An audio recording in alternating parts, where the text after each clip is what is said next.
A nova pesquisa eleitoral 2022, Poder Data, aponta que a diferença entre Luiz Inácio Lula da Silva e Jair Bolsonaro caiu. O petista tem vantagem de 6 pontos agora. Há um mês, a diferença era de 10 pontos.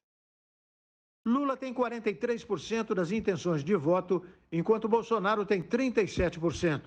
A diferença é a menor desde abril de 2022. Ciro Gomes aparece em terceiro, com 6%, e Simone Tebet chegou a 3%. Com esses resultados, a tendência é que a eleição tenha segundo turno. Nas rodadas anteriores, realizadas pelo Poder Data, Lula tinha índice maior que a soma dos outros candidatos. Nesta, enquanto o petista tem 43%, os outros somam 49%. Em um eventual segundo turno, o petista teria 51%, enquanto Bolsonaro, 38%, uma diferença de 13 pontos percentuais. Os 3 estados que podem ser cruciais para que o pré-candidato a presidente Luiz Inácio Lula da Silva mantenha distância do seu adversário, que é o presidente e pré-candidato à reeleição pelo PL, Jair Bolsonaro, e tem alguma chance de vencê-lo no primeiro turno, são São Paulo, Rio e Minas Gerais. Apesar de o petista liderar as pesquisas de intenção de voto nos 3 maiores colégios eleitorais do país, a vantagem sobre Bolsonaro vem diminuindo de março para cá.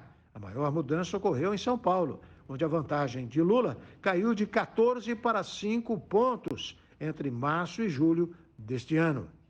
O levantamento foi feito entre os dias 17 e 19 de junho, por meio de ligações para telefones fixos e celulares. Foram ouvidas 3.000 pessoas e a margem de erro é de 2 pontos percentuais. O PT e a Federação Partidária Brasil da Esperança, formada por PT, PCdoB e PV, oficializaram a candidatura do ex-presidente Luiz Inácio Lula da Silva ao Palácio do Planalto na manhã de hoje, em um hotel no centro da capital paulista. O petista não participou do evento por estar em viagem a Pernambuco. O ex-presidente Lula já disputou a presidência por 6 vezes e nesta será o primeiro candidato em uma federação partidária. A modalidade de aliança, criada em 2021, consiste na união de 2 ou mais partidos que deverão atuar como se fossem um só por mais 4 anos. Outros partidos que compõem a Federação Partidária Brasil da Esperança também vão fazer convenções. Após os encontros, todos vão se reunir para avaliar as decisões tomadas. O ex-presidente Lula não participou da cerimônia porque se encontrou com representantes da cultura em Pernambuco, em Recife. O evento aconteceu no Teatro do Parque, no bairro da Boa Vista, centro da cidade. E o evento em Recife estava restrito apenas para convidados e aconteceu um dia depois de Lula cumprir a agenda no interior, onde visitou uma réplica da casa que nasceu em Garanhuns. Participaram do encontro as pessoas ligadas ao ciclo cultural de Pernambuco. E no final do dia, a agenda prevista era um ato público no Classic Hall de Olinda. A agenda em Pernambuco é a primeira do estado natal de Lula, desde que foi oficializada a pré-candidatura dele à presidência, com Geraldo Alckmin como pré-candidato a vice. O PDT também promoveu um evento para oficializar a candidatura de Ciro Gomes ao Planalto. O terceiro colocado nas pesquisas atacou a polarização entre Lula e Bolsonaro. Ciro Gomes lançou sua candidatura ao Palácio do Planalto nesta quarta-feira em um evento na capital federal. Aos 64 anos, o ex-governador do Ceará, que vem de uma família com tradição na política do estado nordestino, se tornou o primeiro candidato oficial para o pleito de outubro.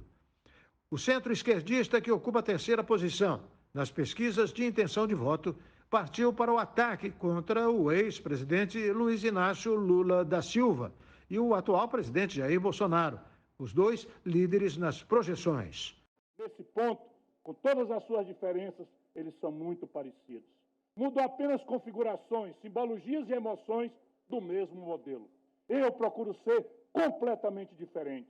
Eu quero unir o país em torno de um novo projeto e não em torno da minha personalidade. Até o momento, Ciro não tem um candidato a vice-presidente, nem o apoio de outros partidos políticos. Ora, vejam, o Brasil vive a pior crise da nossa história e os 2 dos principais responsáveis por essa crise estimulam a polarização vulgar, personalista e odienta, um alimentando o outro, um agredindo moralmente o outro, reduzindo tudo a uma trágica e ridícula disputa pessoal. Na última pesquisa Datafolha, em junho, Ciro Gomes ficou em terceiro lugar na intenção de voto com 8%, uma tendência que vem se mantendo desde as primeiras projeções. Apesar de não chegar a 2 dígitos, os votos do candidato do PDT poderiam definir uma possível eleição em primeiro turno ou o resultado em um eventual segundo turno. O presidente nacional do MDB, Baleia Rossi, se reuniu com o ex-presidente Michel Temer e reafirmou a sua decisão de manter a convenção do partido para o dia 27 de julho. O evento, que vai ser realizado de forma virtual, deve oficializar a candidatura da senadora Simone Tebet à presidência da República. O encontro ocorre na esteira do movimento da ala da sigla, que apoia o ex-presidente Luiz Inácio Lula da Silva e quer selar a aliança com o petista ainda no primeiro turno. Baleia foi procurado por líderes do MDB que apoiam a candidatura de Lula. Na reunião, os caciques defenderam que a convenção deveria ser adiada para o dia 5 de agosto, último dia do prazo legal e realizada de forma presencial. Na prática, o grupo pró-Lula tenta ganhar tempo para tentar convencer a cúpula da legenda a rifar a candidatura de Simone Tebet, que foi escolhida pela chamada Terceira Via, bloco também composto pelo PSDB e pelo Cidadania, que ainda não decolou nas pesquisas de intenção de voto. No Twitter, Rossi falou sobre o encontro com Temer e disse que o MDB realizou pesquisas qualitativas que mostram potencial de crescimento de Tebet. Disse também ao ex-presidente que a data da convenção do MDB foi decidida pela executiva em 15 de julho, em que todos os membros puderam se manifestar. Mas, de forma unânime, foi definido então o formato virtual no dia 27 de julho, a mesma data do Cidadania e do PSDB, que integram o Centro Democrático. E o Partido Liberal anunciou em suas redes sociais que não irá cobrar ingressos dos apoiadores que desejarem ir à convenção partidária que irá oficializar o nome de Jair Bolsonaro como candidato à reeleição à presidência da República. O evento, que acontecerá no próximo domingo no Maracanãzinho, no Rio de Janeiro, havia sido alvo de um grupo de opositores que se cadastraram em uma plataforma para garantir um ingresso e boicotaram o evento, garantindo que o mesmo ficasse esvaziado. Segundo a legenda, o site do partido chegou a registrar 50 mil inscrições para a convenção, das quais pouco menos de 40 mil foram canceladas. Portanto, há 5 dias da convenção, mais de 10 mil inscrições já foram confirmadas. Além disso, o PL fez uma triagem das inscrições falsas e os QR Code cancelados. Por conta disso, também mudou a estratégia de acesso ao evento, permitindo a entrada do público sem ingresso até atingir a lotação máxima do estádio, de 13.600 pessoas. O presidente Jair Bolsonaro também se manifestou sobre a tentativa de boicote do evento. Em uma postagem nas redes sociais, ele ironizou o fato de parlamentares e militantes de esquerda terem se cadastrado para pegar um ingresso sem intenção de comparecer ao evento, para que ele ficasse vazio. A organização dos opositores assemelha-se a uma ação realizada contra o então candidato norte-americano Donald Trump nas eleições dos Estados Unidos, onde democratas compraram ingressos para não ir aos eventos republicanos e, assim, manter as arquibancadas vazias. De acordo com a legislação eleitoral, 1 em cada 7 brasileiros não é obrigado a votar por se enquadrar em diversos fatores. O percentual do chamado voto facultativo é o maior desde 2002. E isso pode influenciar o resultado do pleito deste ano.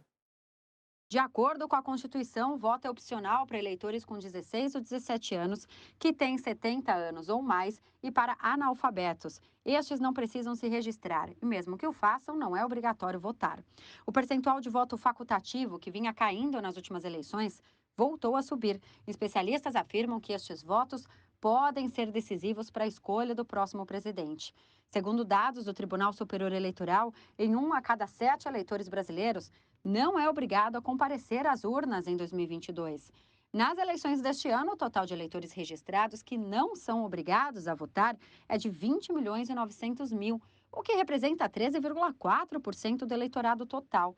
Em 2018, foram 17.800.000 com voto opcional, o equivalente a 12,1% do total. A proporção do voto facultativo voltou a subir em 2022 pela primeira vez em 20 anos, revertendo uma tendência de queda nas últimas disputas presidenciais. Em 2022, foi de 13,5%. E depois do intervalo, com a alta dos preços, brasileiros trocam prato de comida por lanches para economizar. E o preço da gasolina no mercado interno se iguala ao internacional, após a redução pela Petrobras. A RB Notícias volta em instantes com essas e outras informações. Até já!